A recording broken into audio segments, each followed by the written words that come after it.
사람이 가장 행복할 때가 언제일 것 같습니까? 사람이 가장 행복할 때는 내가 있는 자리에서 내가 정말로 필요한 사람이구나. 지금 내가 있는 자리에서 지금 내가 쓰임받고 있구나. 이러한 생각을 가질 때가 가장 행복한 순간이다 라고 이렇게 말을 할 수가 있습니다. 아버지가 하루 종일 직장에서 직장 생활하고 집으로 돌아왔습니다. 아이들이 아버지를 반겨 맞습니다. 그런데 아이들이 아버지의 손만 보고 있습니다. 보니까 손에 들려진 것이 아무것도 없었습니다. 그러자 아이들은 아버지에게 한마디 인사를 건넵니다. 오셨어요. 그리고 각자 자기 방으로 들어갑니다.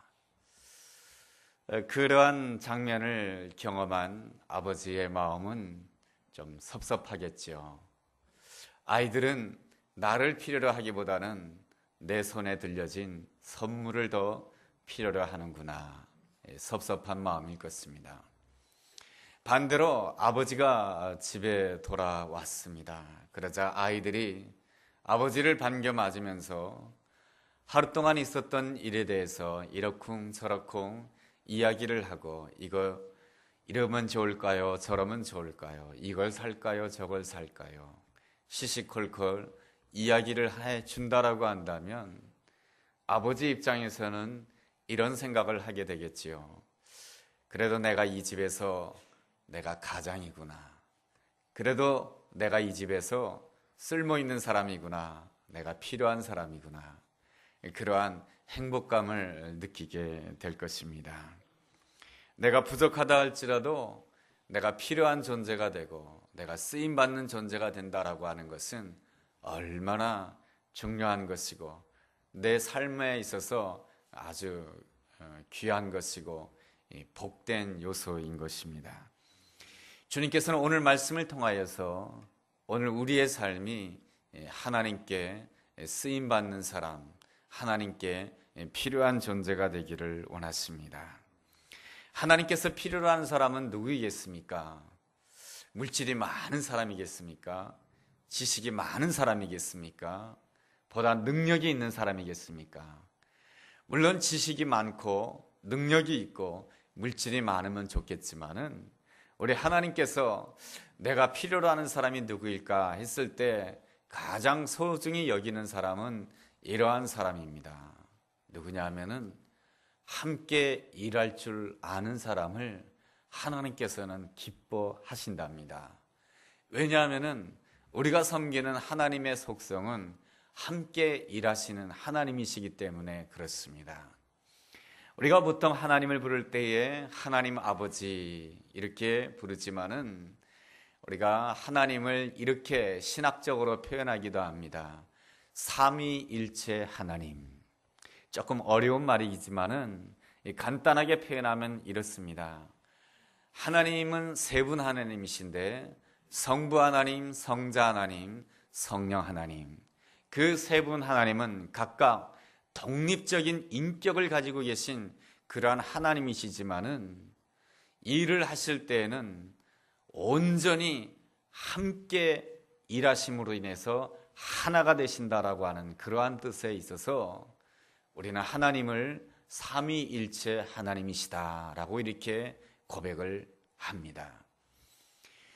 하나님의 그 속성이 삼위일체 하나님이시고 함께 일하시기를 기뻐하시기 때문에 하나님께서는 필요로 하는 사람이 누구냐 하면은 함께 일할 줄 아는 사람, 파트너십을 가진 사람을 하나님께서는 필요로 하시고 하나님께서는 그러한 사람을 쓰시기를 원하십니다. 함께 일한다라고 하는 건 쉽지가 않습니다. 함께 일하기보다는 나 혼자 다 하는 것이 어떨 때는 훨씬 쉬울 때가 많이 있습니다. 내가 능력이 있으면 내 혼자 다 하죠. 우리 하나님도 전능하신 하나님이십니다.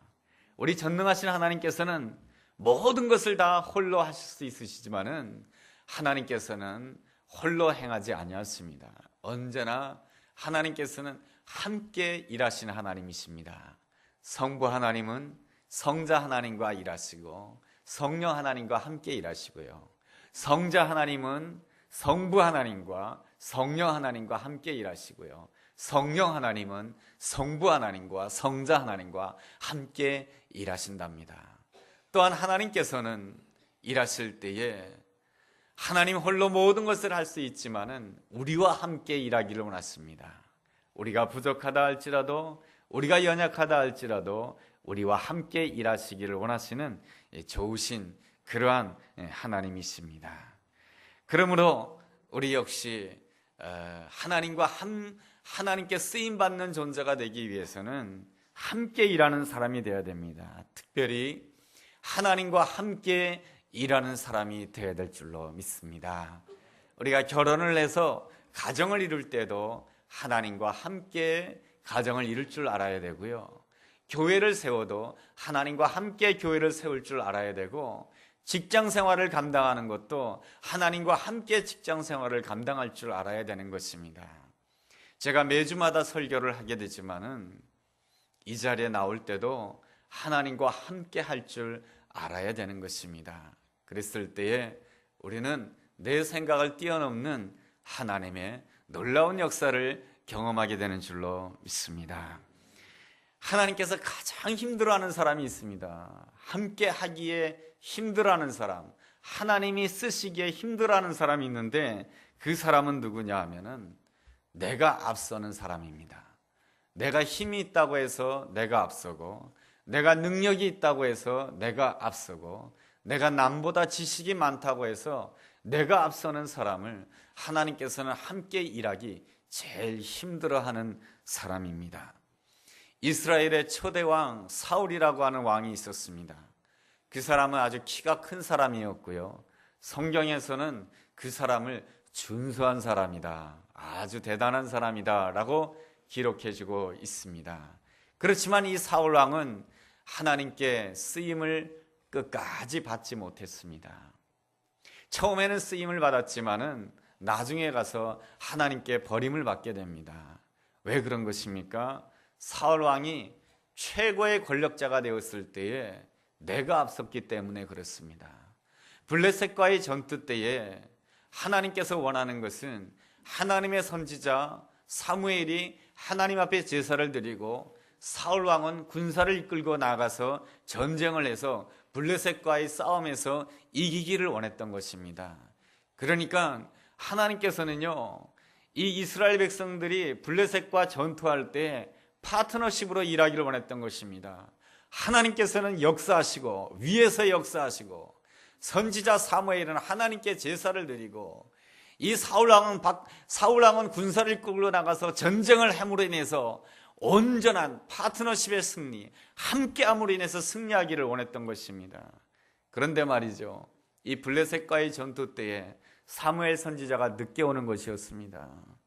사무엘 선지자가 늦게 왔을 때에 이 사울 마음 가운데는 역정이 나지 않았겠습니까? 지금 얼마나 중요한 전쟁을 놔두고 있는데 이 선지자가 어디에다가 정신을 팔고 있는지, 왜 이때 제사를 드리러 제때 시간이 오지 않는가? 그리고 그 앞에는 블레셋 군대가 보이고 있습니다. 조급한 마음에 사무엘 선지자만이 제사 드리라는 법이 있는가? 내가 드려도 되겠지 해서 내가 제사 드리고 내가 나가서 싸우고 내가 앞서게 됩니다. 그가 처음에는 하나님께 쓰임받을 수가 있었지만은 내가 앞서는 사람이 되면서부터 그는 하나님과 멀어지는 사람이 되고 결국에는 하나님께 쓰임받지 못하고 버림받는 인생이 되었습니다. 여러분, 사울 왕은 이스라엘 백성들 가운데 왕을 세울 때 제일 먼저 하나님께서 야, 네가 왕이 되었으면 좋겠다 생각했던 그러한 탁월한 사람이 사울 왕입니다. 그 사울 왕이 정말로 하나님 보시기에 끝까지 아름답게 쓰임받을 수가 있었던 사람이 사울 왕이고, 다윗 못지않게 위대한 왕이 될 수 있었던 사람이 사울 왕입니다. 사울 왕이 이렇게 했더라면 말이죠, 하나님과 함께하는 사람, 그리고 선지자 사무엘과 함께하는 사람, 그리고 다윗과 함께하는 사람이 될 수 있었다라고 한다면 이 사울 왕은 이스라엘 역사에 있어서 초대 왕으로서 가장 아름다운 왕이 될 수가 있었을 것입니다. 그러나 사울 왕은 함께 일하는데 실패했습니다. 특별히 하나님과 함께 일함에 있어서 실패함으로 인해서 사울 왕은 버림받는 안타까운 존재가 되고 말았습니다. 반면에 다윗 왕은 어떻습니까? 다윗 왕이 특별히 사울 왕에 비해서 탁월한 사람이었습니까? 그렇지 않습니다. 다윗이 특별히 사울에 비해서 배운 것이 많습니까? 그렇지 않습니다. 다윗의 아름다운 점이라고 하는 것은 함께 일할 줄 알았다라고 하는 것입니다. 골리앗이라고 하는 그 커다란 문제를 보면서도 야, 내가 어떻게 저 골리앗을 이길 수 있을까? 그렇게 생각하지 않고 내 옆에 계신 하나님, 하나님 지금 내 옆에 계시죠? 하나님 나와 함께 일해 주세요. 그렇게 하나님과 함께 일함으로 인해서 골리앗을 이길 줄 알았고요.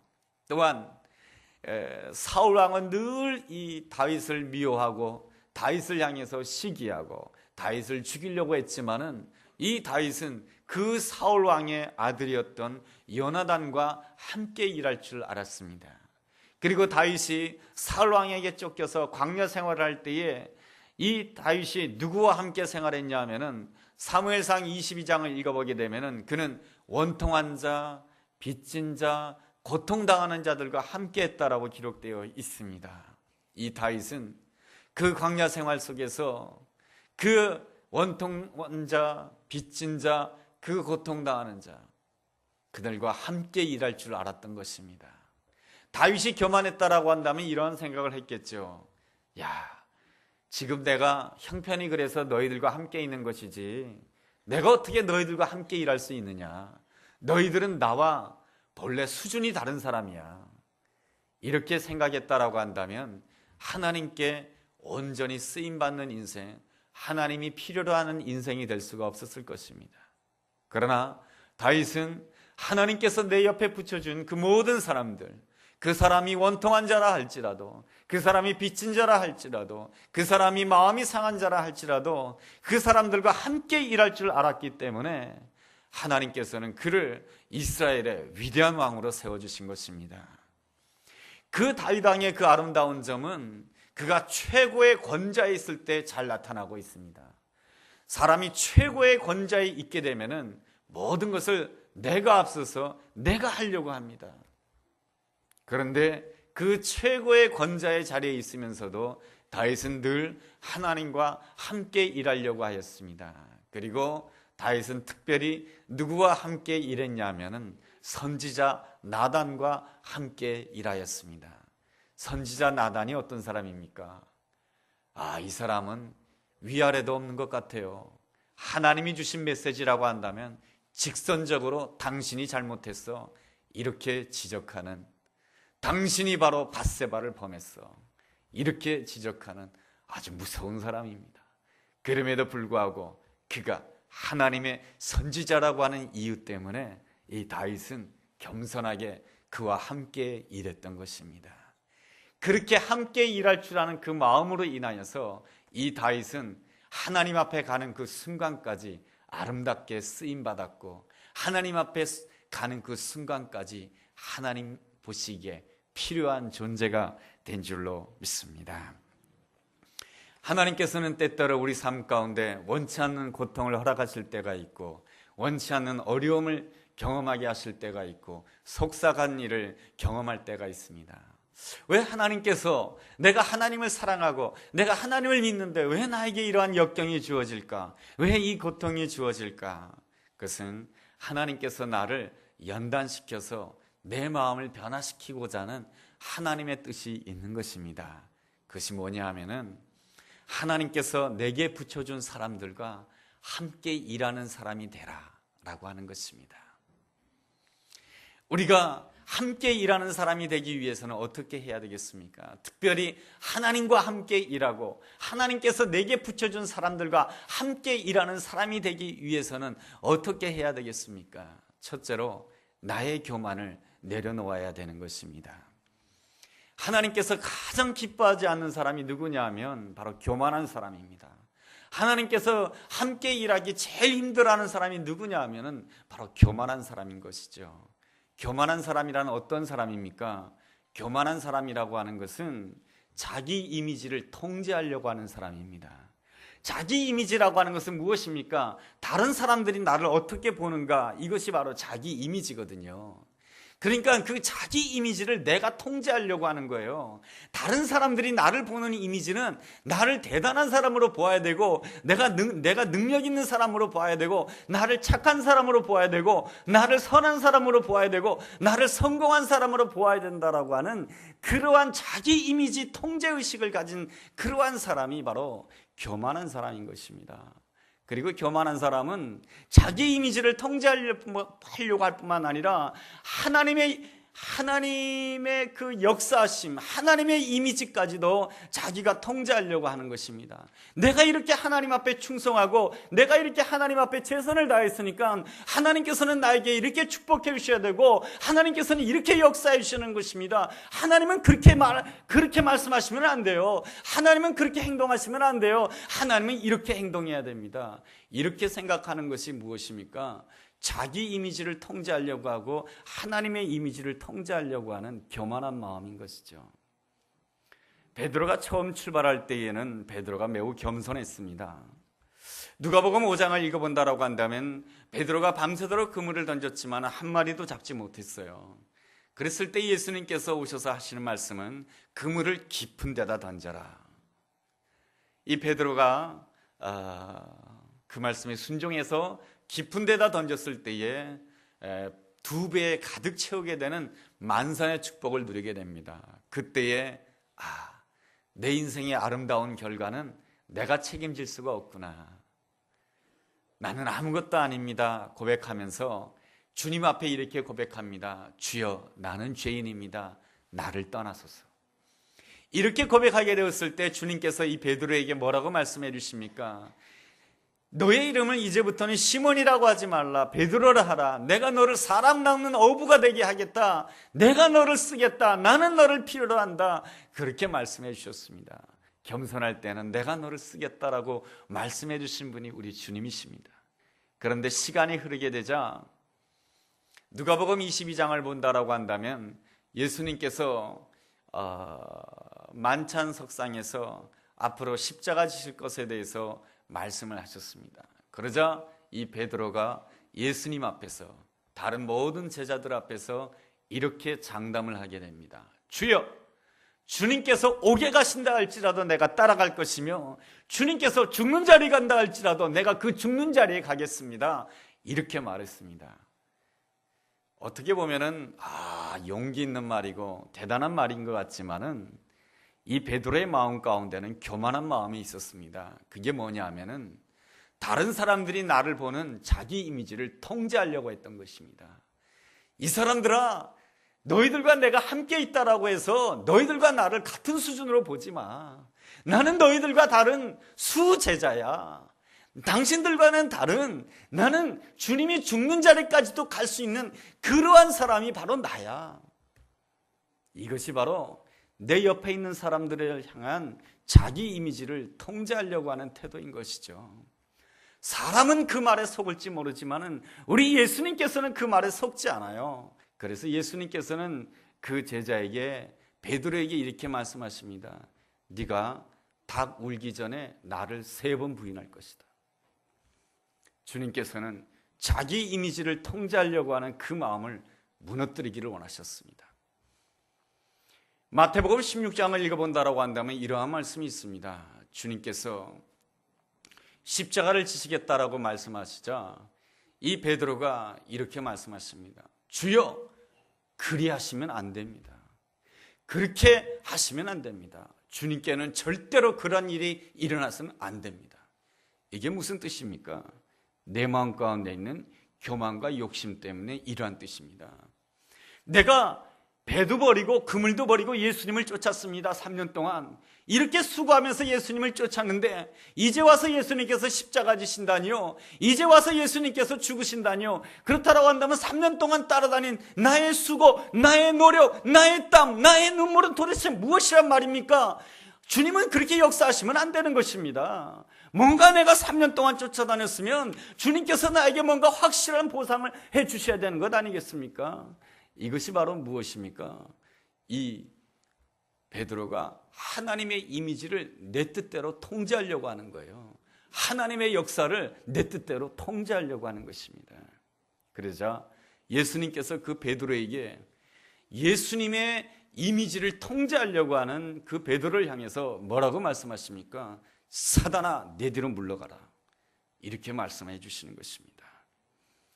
베드로의 교만은 자기 이미지를 통제하려고 했고 예수님의 이미지까지 통제하려고 했던 모습으로 나타납니다.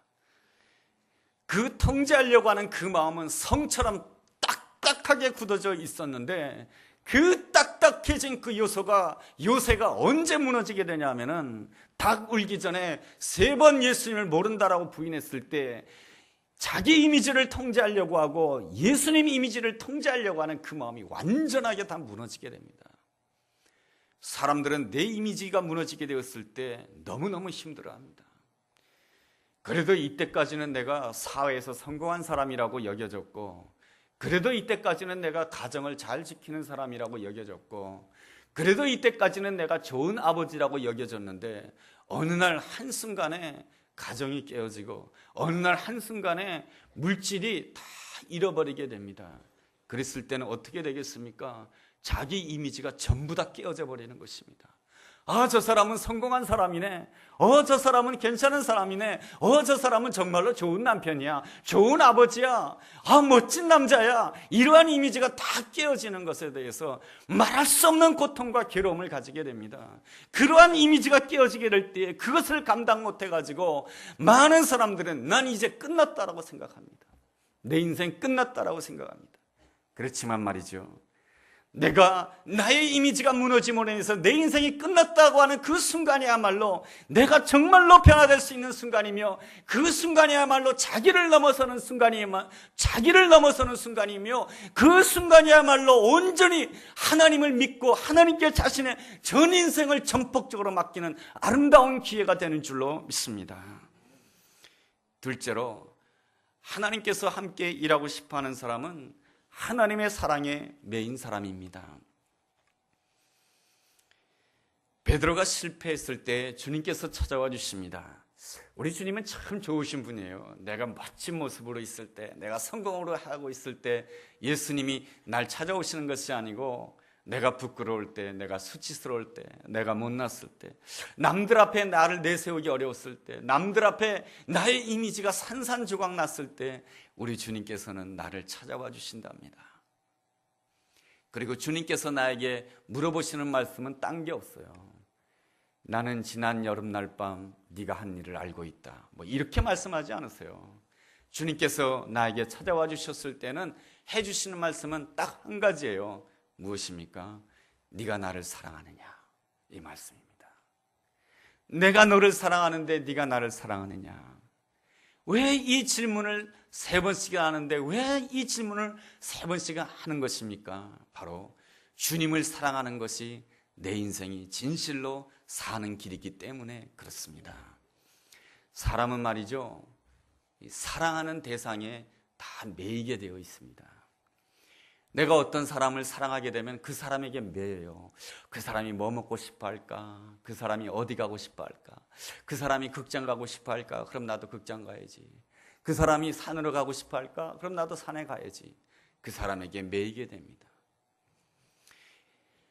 쾌락을 사랑하게 되면 쾌락에 매이게 되고, 오락을 사랑하게 되면 오락에 매이게 되고, 게임을 사랑하면 게임에 매이게 되고요, 컴퓨터를 사랑하면 컴퓨터에 매이게 되고, 내가 사랑하는 모든 대상에 우리들은 다 매이게 되어 있습니다.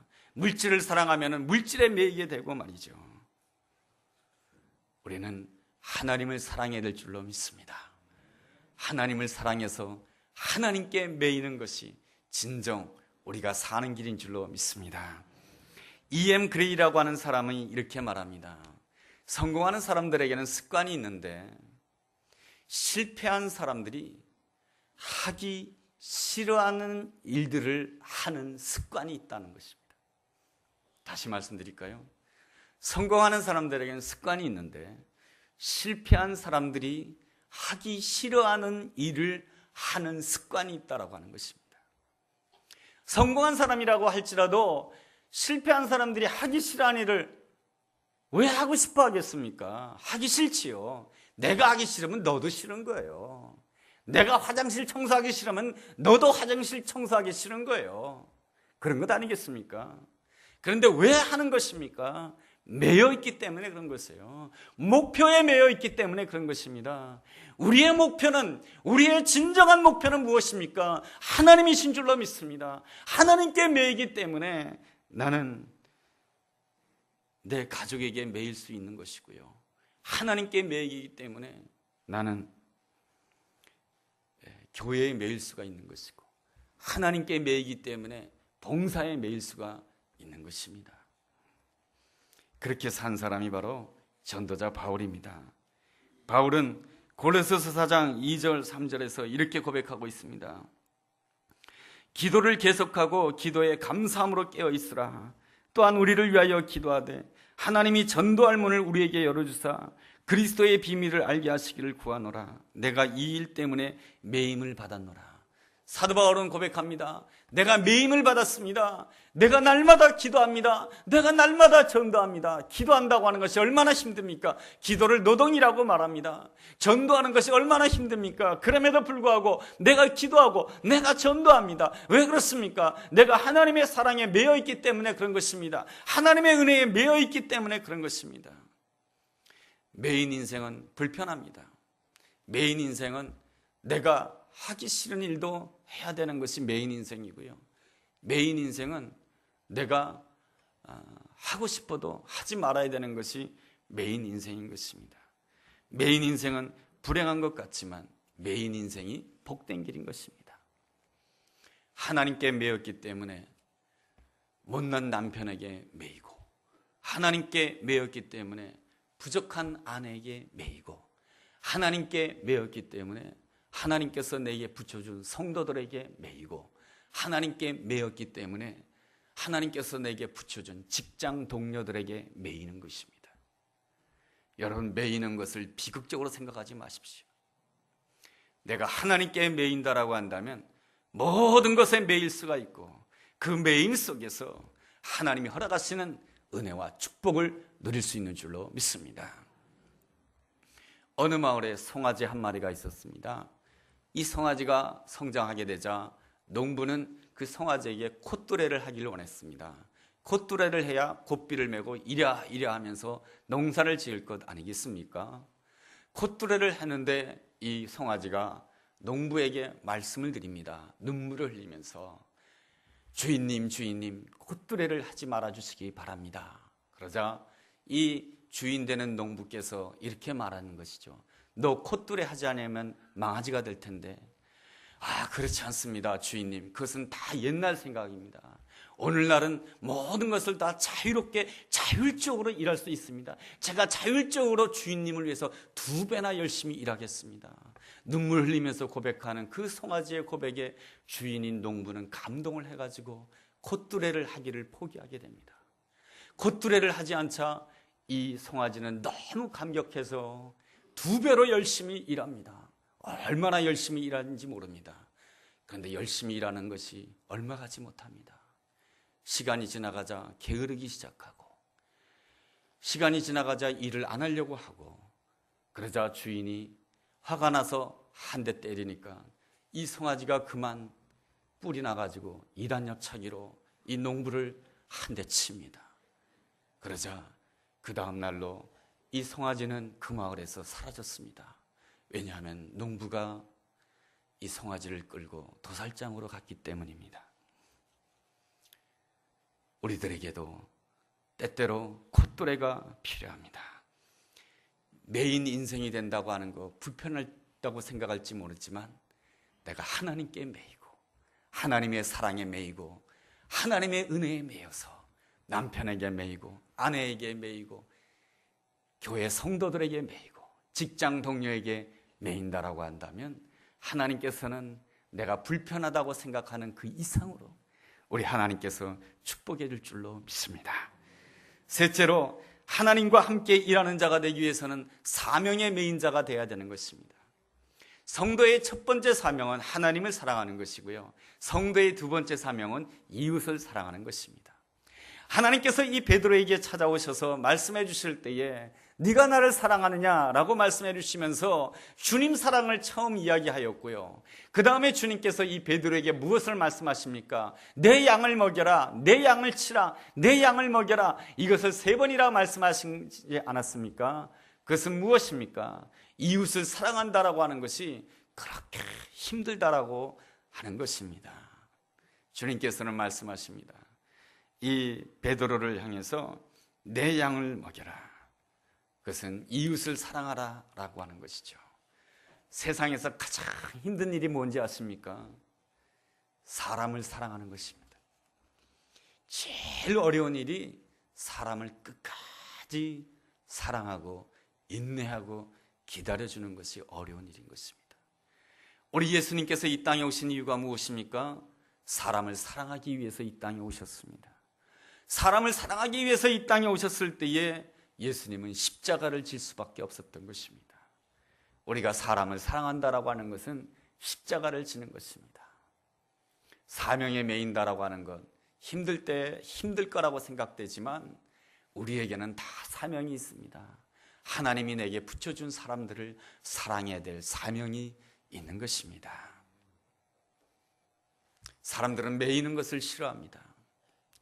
하나님께서는 하루는 모세를 부르셨습니다. 모세야, 이스라엘 백성들을 이끌어서 하나님께서 예비해 놓으신 적과 꿀이 흐르는 땅으로 인도해라. 그것은 무슨 뜻입니까? 이스라엘 백성들을 사랑하라 라고 하는 뜻 아니겠습니까? 이스라엘 백성들이 어떠한 백성들입니까? 오랜 세월 동안 애굽 땅에서 노예로 살았던 백성들입니다. 노예로 살았기 때문에 상처가 많고 아픔이 많고 눈물이 많은 사람들이었던 것입니다. 그러한 사람들을 사랑한다라고 하는 것은 바로 십자가의 길이었던 것입니다. 그러한 점에 있어서 모세는 하나님을 향해서 저는 못해요 라고 말합니다. 우리가 개그 콘서트를 보면 늘 나오지 않습니까? 한 여인이 나는 못한다 라는 거죠. 그러자 하나님께서는 이 모세에게 이렇게 말씀하시죠. 내 손에 있는 게 뭐냐? 지팡이입니다. 던져라. 그랬을 때 그 지팡이가 뭐가 됩니까? 뱀이 됐죠. 그 뱀을 잡으라. 그러니까 뱀이 뭐가 됐습니까? 다시 지팡이가 됐죠. 이 말씀이 무슨 뜻입니까? 네가 있는 그 지팡이는, 사람들이 보기에 그 지팡이는 보잘것없어 보이지만 거기에는 사명이 있다라고 하는 것입니다. 그 사명을 던져버리게 되면 그 사명의 지팡이는 던지게 되면 그 사명의 지팡이는 뱀이 되어서 너를 물게 될 것이다라고 하는 것입니다. 그런데 내가 그 뱀을 잡게 되면 무엇이 됩니까? 그 지팡이는 바로 능력의 지팡이 된다고 하는 것이죠. 그 지팡이로 바다를 가르게 되고, 그 지팡이로 무엇입니까? 반석에서 물을 내는 자가 되고, 그 지팡이로 아말렉과의 전쟁에서 이기는 그러한 놀라운 승리가 주어지게 된다고 하는 것입니다. 우리가 사명을 던져버리면 그게 뱀이 되어서 나를 물고요, 내가 그걸 잡으면 그 지팡이가 내 인생의 능력의 지팡이가 되는 줄로 믿습니다. 그래서 오늘 본문에서 요한복음 21장 18절에서 이렇게 말씀하고 있습니다. 내가 진실로 진실로 내게 이르노니 내가 젊어서는 스스로 띠띠고 원하는 곳으로 다녔거니와 늙어서는 내 팔을 벌리리니 남이 내게 띠띠우고 원하지 않은 곳으로 데려가리라. 주님께서는 내 양을 먹이라고 말씀해 주시면서 네가 원하지 않는 곳에 가게 될 것이다 라고 하는 것입니다. 내 양을 먹인다라고 하는 것이 바로 십자가의 길이며 어려운 길이다라고 하는 것입니다. 그래서 주님께서는 이 베드로에게 말씀해 주고 있습니다. 너 나와 함께 십자가의 길을 가지 않겠느냐? 너 나와 함께 사람을 사랑하지 않겠느냐? 주님께서는 오늘 우리에게 요구하고 있는 것입니다. 너 나와 함께 너의 남편을 사랑하지 않겠느냐? 너 나와 함께 너의 아내를 사랑하지 않겠느냐? 너 나와 함께 너의 성도들을 사랑하지 않겠느냐? 너 나와 함께 너의 직장 동료를 사랑하지 않겠느냐? 이렇게 말씀해 주고 계시는 것입니다. 그 자리는 참으로 힘든 자리이지만, 그런데 말이죠, 이 자리가 십자가의 자리입니다. 이 자리가 바로 내가 죽어야 될 자리입니다 라고 고백하는 자는 정말로 행복한 사람입니다. 하나님께서 내게 주신 이 가정, 내가 이 자리에서 죽을 것입니다 라고 했을 때 그 사람은 그 가정에서 행복을 누릴 수가 있고, 내가 이 교회에서 죽어야 됩니다 라고 생각했을 때 이 교회에서 행복을 누릴 수가 있고, 내가 이 직장에서 죽어야 될 것입니다 생각했을 때 그 직장에서 주님의 은혜로 성공할 수가 있는 것입니다. 내가 죽어야 될 자리를 찾을 수 있다고 하는 것, 그것은 놀라운 것이죠. 어느 날 미국의 헤럴드 윌터즈라고 하는 TV 탤런트가 있었습니다. 병원에 가서 검사를 받았는데 암이라고 하는 진단을 받았어요. 근데 또 편지가 왔어요. 블루밍턴 선곡회에서 예수님의 순환에 대한 연극을 하는데 당신이 좀 주연 배우, 그러니까 예수님 역할을 해줬으면 좋겠다는 것입니다.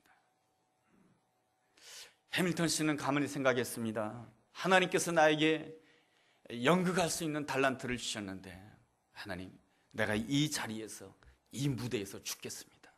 내가 암에 걸렸지만 내가 이 자리에서 죽겠습니다. 그래서 그가 예수님 역할을 하게 됩니다. 마지막 클라이막스 장면에서 예수님의 십자가를 지고 가는 그러한 장면을 감당하게 됩니다. 그럴 때 땀이 흐르고 몸에 열이 납니다. 그럼에도 불구하고 끝까지 연극을 마쳤습니다. 근데 연극을 마친 다음에 놀라운 결과가 일어났습니다. 그의 해밀턴 씨의 몸에서 암세포가 떠나갔다라고 하는 것입니다. 오늘 내가 어떠한 형편에 처해 있는가, 그거보다 더 중요한 것이 있습니다. 내가 하나님께 쓰임받는 사람인가? 내가 나를 하나님께서 필요로 하고 있는가? 하나님께서 필요로 하는 사람이 누구입니까? 함께 일할 줄 아는 사람입니다. 파트너십을 가질 줄 아는 사람입니다. 그러한 사람은 겸손한 사람이 되어야 됩니다. 나의 교만을 내려놓아야 됩니다. 자기 이미지를 통제하려고 하는 마음을 내려놓아야 됩니다. 자기 이미지를 통제하려고 하는 그 마음을 내려놓는 이유는 무엇입니까? 하나님을 의지하기 때문에 그렇습니다. 내 인생의 결과는 나의 이미지로 결정되는 것이 아니고, 남들이 나를 어떻게 보는가, 성공한 사람, 대단한 사람, 훌륭한 사람으로 보는 것으로 결정되는 것이 아니고 하나님의 인도하심으로 인해서 내 인생이 결정되는 줄로 믿습니다. 그렇게 하나님께 매이기 때문에, 하나님의 사랑에 매이고 사명에 매이기 때문에 그럴 수가 있는 것입니다. 매임받는 인생, 불편하게 느껴질지 모르겠지만 오늘 이 순간에 우리가 내가 하나님께 매이기를 원합니다. 하나님의 사랑에 매이기를 원합니다. 하나님의 은혜에 매여서 내 가족에게 매일 것이며, 하나님의 은혜에 매여서 내게 주신 교회에 매일 것이며, 하나님이 주신 그 은혜에 매여서 하나님이 내게 주신 그 직장에 매일 것이며, 하나님이 내게 주신 그 은혜에 매여서 내게 주신 그 모든 삶의 자리에 내가 철저하게 매이며 내가 그 자리에 순종하겠습니다 할 때에, 하나님께서는 그 길이 십자가에 이른 것 같지만 그 뒤에 하나님께서 예배해 놓으신 놀라운 부활의 능력과 은혜가 있는 줄로 믿습니다. 내 생각을 뛰어넘는 이 아름다운 은혜가 여러분의 삶 가운데 이 한 주간 동안에도 놀랍게 여러분의 삶 가운데 역사하게 되기를 주의 이름으로 축원합니다. 기도하겠습니다. 하나님 아버지, 세상에 매이기보다는 하나님께 매이고 사랑에 매이고 사명에 매인 자가 되게 하여 주옵소서. 그래서 하나님께서 쓰시기에 편안한 사람, 복된 사람, 소중한 사람이 되게 하여 주옵소서. 예수님의 이름으로 기도했습니다. 아멘.